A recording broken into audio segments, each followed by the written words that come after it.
आपकी अदालतमध्ये अभिनेता ओम पुरी यांच्यावर आरोप आहे की हे जबरदस्ती हिरो बनू इच्छितात। ओम पुरी साहेब, ही गोष्ट खरी आहे का की लहानपणी जेव्हा तुम्ही आरसा बघत होतात तेव्हा अभिनयाचा तुम्ही विचार सुद्धा सोडून दिला होता की मी कसं करू शकेन? सर, आरसा बघून तर असं वाटत होतं, परंतु माझा फोटोग्राफर खूप चांगला होता.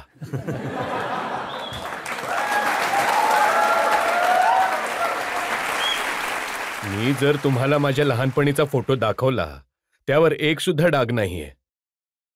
म्हणजे तो असा एकदम क्लीन चेहरा आहे. जेव्हा तुम्ही मुंबई येऊ इच्छित होतात अभिनेता बनण्यासाठी तर तुम्हाला खूप समजवलं गेलं होतं की असा चेहरा ना विलनचा आहे, ना कॉमेडियनचा आहे, ना हिरोचा. तुम्ही का जातात मुंबईला? मला गैरसमज झाला होता थोडा की नॅशनल स्कूल ऑफ ड्रामामध्ये मी जे काही वर्ल्ड सिनेमा पाहिले होते, ज्यामध्ये सत्यजित रे यांचे चित्रपट पण होते आणि ऋत्विक घटकचे देखील होते, तर मी त्यामध्ये पाहिलं की माझ्या नाकाहून जास्त मोठी मोठी नाकं घेऊन तर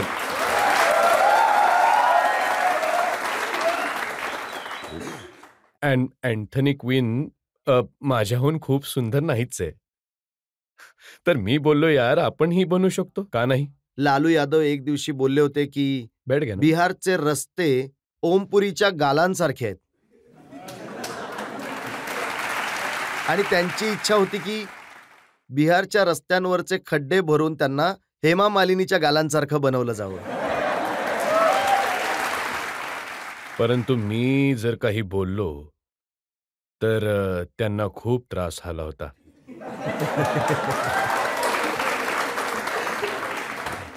पंजाबी च कहंदे जी उन्होंने मिर्चां लग गई. मग तुम्हाला कोणी हे सजेस्ट नाही केलं का की प्लास्टिक सर्जरी करून घ्या म्हणून? मला सजेस्ट केलं होतं एका स्त्रीने. ती म्हातारी होती का आणि, तरुण होती? नाही, म्हातारी होती. तुम्ही सुद्धा म्हातारेच आहात. अब आता आहे, आधी तरुण होतो. तरुणाईचे फोटो पाहिले नाही का? सर, आताही तुम्ही हँडसम आहात. अरे बेटा, नाव काय आहे तुझं? ओमपुरीजी, हे खरं आहे की लहानपण तुमचं खूप त्रासदायक गेलं? हो, हे तर खरं आहे. एका चहाच्या दुकानावर तुम्ही ग्लास धुण्याचं काम करत होतात. त्यावेळी मी 6 वर्षांचा होतो. मला फक्त तो ड्रम आठवतोय आणि तो नळ आठवतोय, बाजूने रस्ता जाताना आठवतोय आणि त्या दुकानदाराच्या मिशा त्या आठवतायत. आणि मग एका धाब्यावर देखील काम केलं काही दिवस? हो हो, एका धाब्यावरती काम केलं, परंतु त्यांनी मला काढलं. कारण की रात्री 10 वाजता मला झोप येऊन जात असे आणि मी जी भांडी होती ते तिथल्या राखेमध्ये लपवली होती.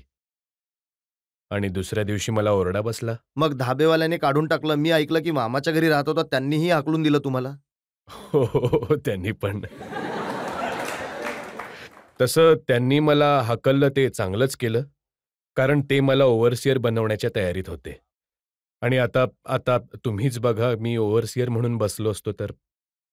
पण मामाने काढलं, तुम्ही ऍक्टिंग सुरू केली, तुम्ही नॅशनल स्कूल ऑफ ड्रामामध्ये गेलात आणि तिथेही तुम्हाला समजवलं गेलं की तुम्ही बेसूर आहात, गाणं नाही म्हणू शकत, डान्स नाही करू शकत, ऍक्टर बनायचा प्रयत्न नका करू. हा माझा आणि नसरुद्दीन शहा दोघांचा मूर्खपणा होता की आम्ही डान्स आणि म्युझिकला, सिंगिंगला सिरियसली नाही घेतलं NSD मध्ये, जे की घ्यायला हवं होतं.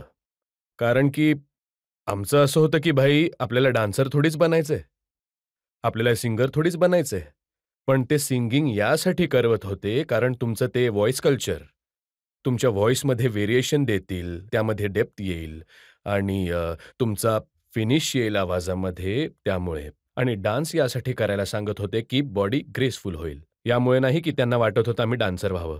तर आम्हाला ह्या गोष्टी समजल्या नाहीत त्यावेळी. आणखी एक आश्चर्य हे आहे की तुमचा इंग्रजीमध्ये हात आखडता होता आणि तुम्ही हॉलिवूडचे चित्रपट करण्यासाठी गेलात. अरे यार,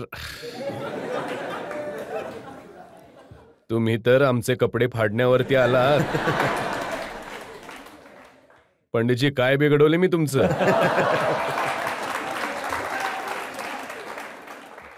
मी तर फक्त सत्य जनतेसमोर ठेवतोय. ठीक आहे सर, तुम्ही नक्की ठेवा.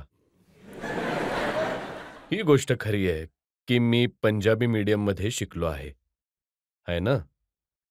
आणि त्यावर मला आज गर्व आहे. कारण इंग्रजी जी आहे ती मी नॅशनल स्कूल ऑफ ड्रामामध्ये जेव्हा इंग्लिश मीडियममध्ये आलो, तर आमच्या अलकाजी साहेबांना असं कळलं की मी परत पंजाब जाण्याचा विचार करतोय. इंग्रजीमुळे मी इतका दुःखी होतो. तर त्यांनी समजावलं आणि ते बोललेत की ही तर फक्त एक भाषा आहे. जसे पंजाबी बोलतो, हिंदी बोलतो, तशीच इंग्रजी भाषा आहे.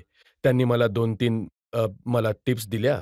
इंग्रजीची वृत्तपत्र वाच, सकाळ-सकाळी मोठ्याने वाच आणि इंग्रजी रेडिओवर न्यूज ऐक आणि लोक एकमेकांमध्ये इंग्रजीमध्ये बोलतायत ते तू ऐक आणि बोल आणि चुकलं तर लाजू नको, निर्लज्ज होऊन बोल.